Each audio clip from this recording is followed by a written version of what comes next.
First tonight, a jury has found a prisoner in Victoria's highest security jail guilty of murdering gangland boss Carl Williams. In an explosive twist to Melbourne's underworld saga, the court heard Carl Williams was helping police try to solve a notorious double murder before he died. The execution of Melbourne couple Terence and Christine Hodson 8 years ago ties together police corruption and some of Victoria's most infamous criminals. And as Josie Taylor reports, it remains the darkest stain on the reputation of the state's police force. No comment. No comment. No comment. This man, 38-year-old Matthew Charles Johnson, was today convicted of murdering Carl Williams in April last year. A jury rejected his argument that he'd killed Williams out of self-defence. Johnson snuck up behind the gangland boss in the prison unit they shared and bashed him to death with a bicycle stem. Williams was reading a newspaper at the time. He featured on its front page. The article described the gangland killer's decision to cooperate with police, a decision that cost him his life. What did you think when you first learnt that Carl Williams had been killed? I actually was shattered and I nearly fell backwards because I knew that Carl Williams was crucial to the whole case of Paul Dale and Dad. That was what the connection was. So it was, I actually screamed, I think, for 2 hours and cried and just in disbelief. That's, once again, silencing someone that had crucial information. This Saturday's AFL Grand Final marks 8 years since life for the Hodson family started to unravel. What significance does it have for your family? Oh, it's a big one because that's where it all started. Now I am going to cry. That's where it all went wrong.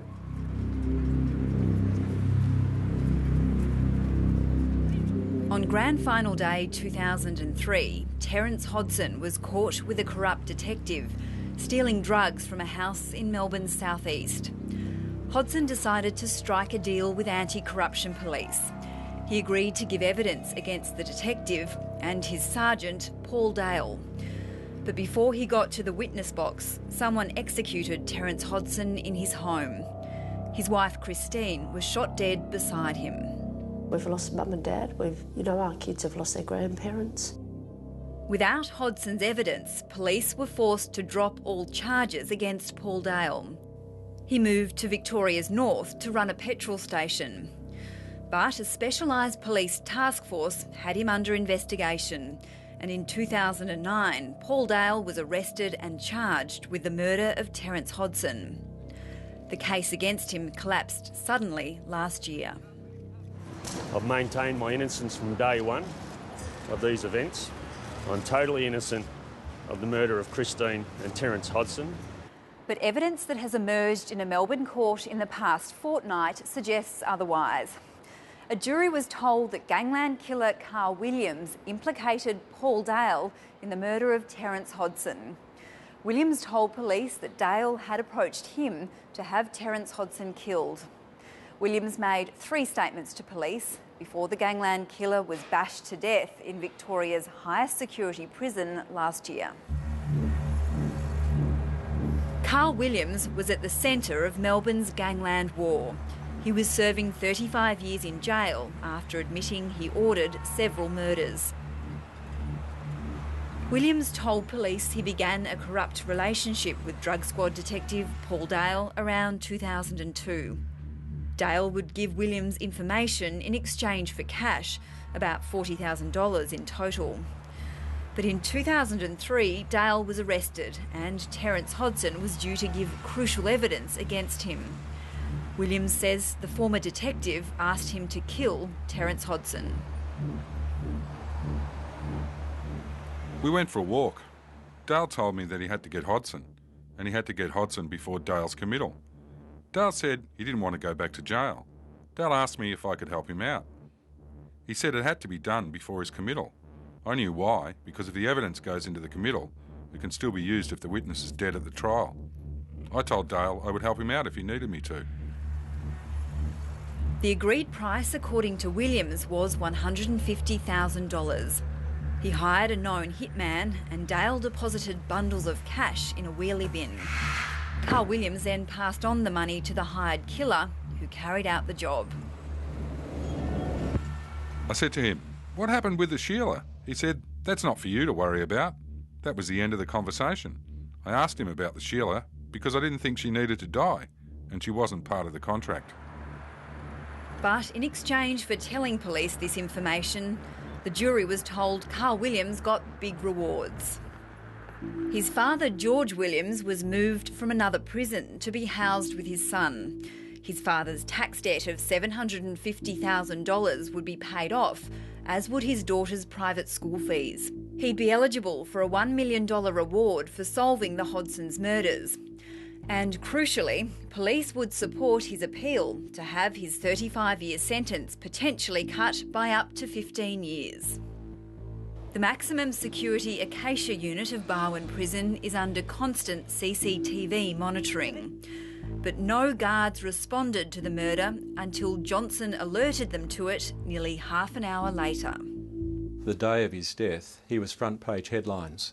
And from my experience working in the prisons, whenever that happened, the prisoners would be under very tight scrutiny, at least for the next 48 hours, 72 hours. But especially given the fact that it publicly identified him as a police informer. The fact that the staff in that unit failed to even notice what happened for at least half an hour is very surprising. The man who killed Carl Williams was once his friend and ally. A jury heard Matthew Johnson was the founder and leader of a hardcore prison group called the Prisoners of War. The group believed in doing time old school, which means never, ever informing. He's a fat sook. And he bit off more than he can chew. In here, mate, just another bare bum in the shower block. During the trial, the prosecution played taped phone calls and prison visits between Matthew Johnson and his close friends. Johnson whispers to his best friend about the moment he stumbled across the statements Carl Williams had made to police. Couple of statements. We're on there. These statements. Is it? I found them. Put them all on there. Oh, yeah, that. One proper one on this on the Hodgsons. Yeah. But 6 that he was doing, ready to give. Yeah, people I know. After killing Williams, Johnson, along with the third inmate in the maximum security unit, walked laps of the exercise yard. The third man was convicted murderer Tommy Ivanovic. He was a close friend of Carl Williams and Matthew Johnson. But Ivanovic also had a friendship with former detective Paul Dale. In fact, Dale had once registered Ivanovic as an informer and had given evidence to help Ivanovic in his murder trial.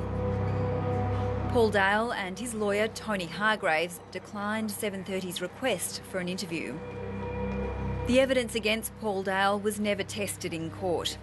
The trial of Matthew Johnson heard that without Carl Williams, Victoria Police did not have a case against the former detective. Where a high security prisoner can be brutally murdered in the middle of the highest security jail we have, something terribly wrong has gone on.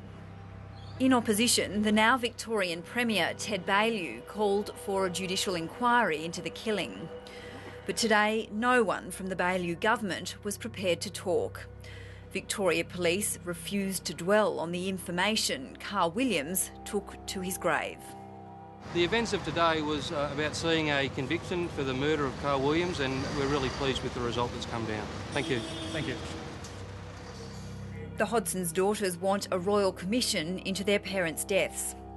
But they hold out little hope there'll be further scrutiny of their murders and that of Carl Williams. If he was helping police with any inquiries, he should have been their main target by keeping him safe, because look what happened to Dad. He was helping the police out and they lost their lives for it. The same should have been done with Carl. What hope do you have now of police securing a conviction in the murder of your mum and dad? I don't. We'll never get the justice that we're looking for. Never. Josie Taylor with that report.